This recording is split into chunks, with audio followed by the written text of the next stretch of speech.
کسی چیز سے خیر کو طلب کرنا، برکت کو طلب کرنا، یہ تبرک کہلاتا ہے۔ تبرک بس اوقات اللہ ذوالجلال سے انسان لیتا ہے، دعا کے ذریعے انسان کو برکت مل جاتی ہے اور دعا عبادت۔ بس اوقات اسباب کے ذریعے، پھر ان اسباب کو دیکھنا ہوگا کہ تبرک جو اسباب سے لیا جا رہا ہے، کچھ اسباب ثابت ہیں اور کچھ اسباب ثابت نہیں ہیں۔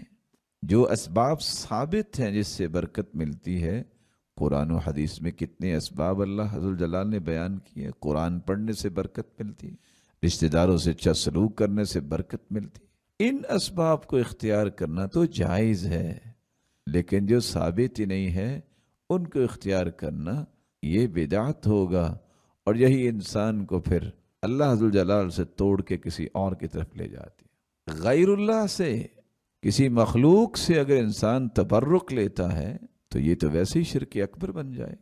ایک شخص تبرک حاصل کرتا ہے قبروں کے ساتھ کہ میں اس قبر کے پاس اگر نماز پڑھوں گا تو مجھے یہ برکت ملے گی۔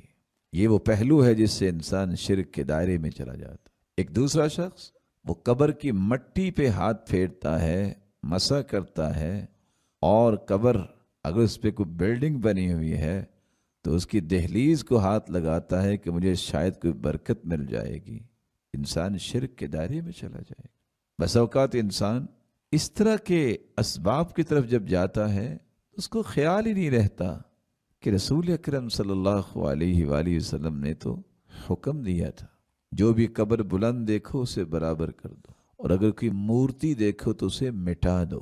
تو تبرک اگر انسان نے لینا ہے تو وہ قرآن مجید سے لے، وہ اللہ عز و جلال کے اسماء اور صفات سے لے، اور ان اسباب سے تبرک حاصل کرے جن کا تذکرہ قرآن و حدیث میں اللہ عز و جلال نے بیان کر دیا۔ غیر اللہ کے ساتھ تبرک لینا یہ شرعاً جائز نہیں ہے۔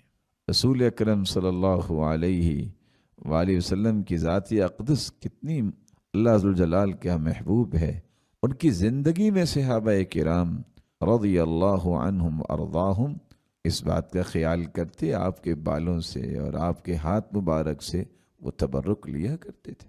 لیکن آج کسی چیز کا ثبوت ہی نہ ہو اور لوگ کہہ دیتے ہیں کہ یہ جوتی رسول اللہ صلی اللہ علیہ وسلم کی ہے، فلان چیز، اس کا کیا ثبوت ہے کہ آپ صلی اللہ علیہ وآلہ وسلم کی ہے؟ اگر تو ثابت ہو تو یہ ایک الگ پہلو ہے، جب ثابت ہی نہیں ہے تو اس طرح امت کو صحیح راستے سے ہٹا کے کسی اور طرف لگانا تو درست نہیں ہے۔ وآخر دعوانا ان الحمد للہ رب العالمین۔